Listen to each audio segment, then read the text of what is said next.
Okay, go. For today's speaker, we have a special guest with us today.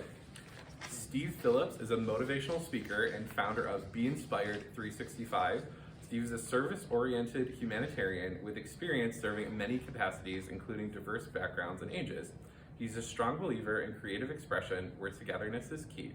Just as a bee touches every flower during pollination, Steve is determined to share stories and experiences to help others grow as well.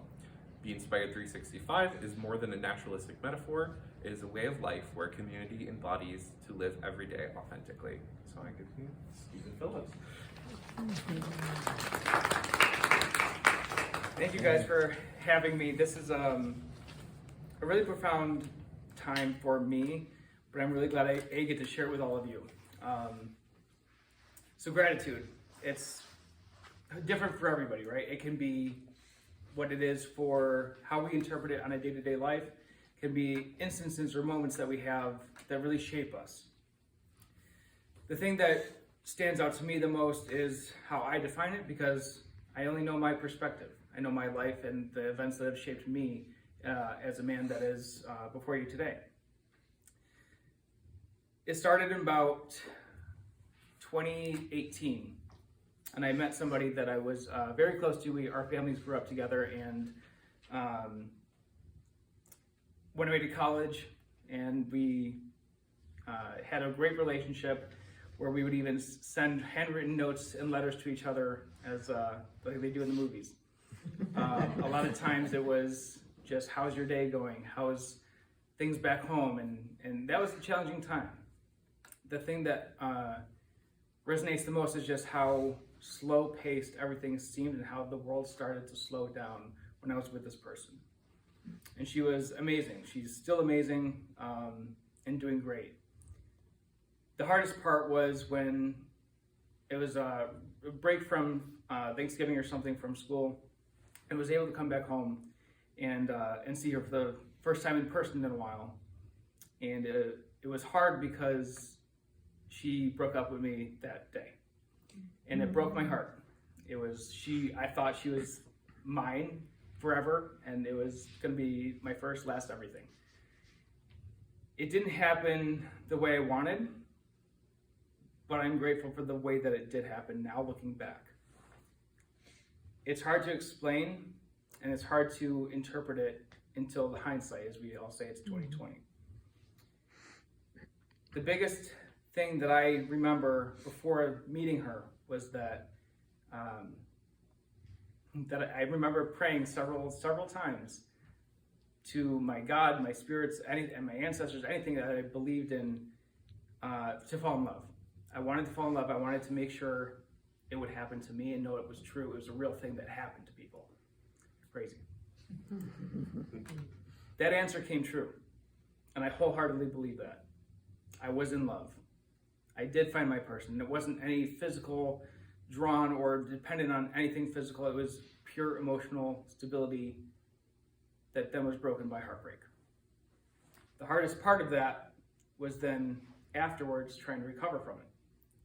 And the hardest part with that, when you love someone so deeply that and it all shatters into a million pieces and you have to pick up the pieces, it's never going to be the same. But the thing that it taught me was A, I'm lovable. B, I have love to give, and love does exist, and I'm capable of it. Those are all the things that I wholeheartedly didn't know to a core or believe in myself, that I could have that capacity or believe that in myself. So for that, I'm very grateful.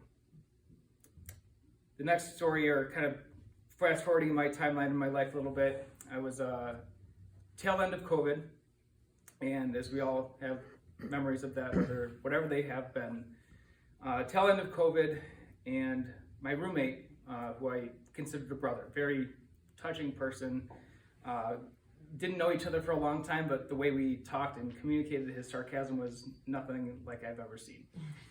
And every time we would get together was something new, authentic, fun, and he, toward the tail end of COVID, actually after his birthday, passed away. He was in the hospital for several months, not because of COVID, but alcohol abuse. his withdrawal symptoms kicked in after several months of battling it, isolating himself, and he would carry around a Gatorade bottle that I thought was just Gatorade.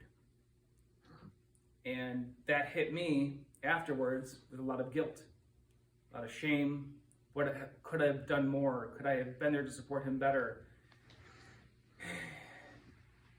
What I know now is no. I lived every day with him in that room or in the house for as much as I could give. And the experiences that we had together were powerful and unknown to me of what he was dealing with.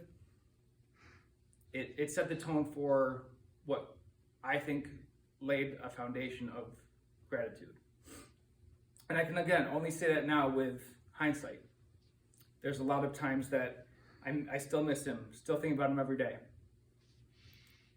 But being able to look in the mirror in myself after losing him, and then being able to transition that from building myself back up and coming from the ground up, has been one of the most powerful and impeccable things I've ever been able to do, that I'm proud to say I have. The foundation that I say of pushing off from, many know it as rock bottom. For me, the rock bottom was losing him to alcohol abuse, then finding myself surrounded by bottles and cans in the middle of their kitchen, me along with his dog, taking care of his dog. And I was going down the same path he was because I didn't know what else to do. So alcohol abuse was living in me, and has. A few days ago, I celebrated 3 months sobriety, and that's been awesome for me. But the biggest thing that it has taught me as a person that has seen it on both ends of the spectrum is that nothing is guaranteed, and you can say it with a cliche of carpe diem, live every day to the fullest, but until you take action steps or actually follow through with it, it really doesn't mean much. The biggest thing that I've learned, and I speak in metaphors when I say this, is usually when a ship at night, following the North Star, following a map or a compass, and trying to find whatever you're looking for. There's a few things you need to have before you can even really set out on that voyage. One, a destination or a target. You need to raise the anchor, and you need to take forth and actually set forth the effort to go forward. The way that it's always been described to me is it's hard to follow your dreams if you're stuck anchored in the harbor. Mm-hmm. You can wish, you can move, but movement isn't necessarily progress, right? So as far as that goes, it's been a powerful metaphor for me, and being able to set my compass or set my calculations onto a dream and making strides toward that dream with action and togetherness and creativity, and surrounding myself with people that have a shared vision or just a vision that is supportive. All these things I'm so grateful for, and they come in the most strange way, because I would never have expected it to come in the ways that it has. I'm grateful for all the hardships I've been through. I'm grateful for all the things that I've not been able to do, because in every little moment, there's also a lesson. And so I think with all of that, and there's so many other things that we can interpret. And again, this was my story, but I invite you all to look inward, and I want you to all try to take something from your story. Take something from your past. Because so many times when we're coming down off a hill or a mountaintop that we're trying to climb, we don't ever look back. We don't see the footprints we've made. We don't see the things that we've cleared out of the way.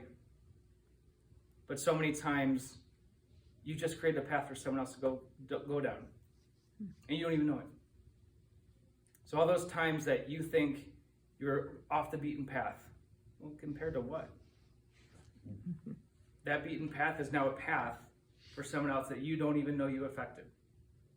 like a drop in the water, a ripple effect. It goes everywhere. And you have no idea the lives you've touched. And with that, I'm so grateful.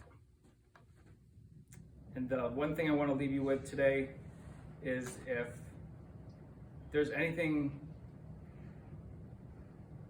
that I could take away from my experience and being able to share it with you, is that you being here today in front of me, and not just because of me or because you're here to support this, but there's something bigger here.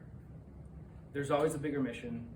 We're eternity driven, we're spiritual driven. We all have spirits, and we are all excited. And I really want to put the emphasis on excitement.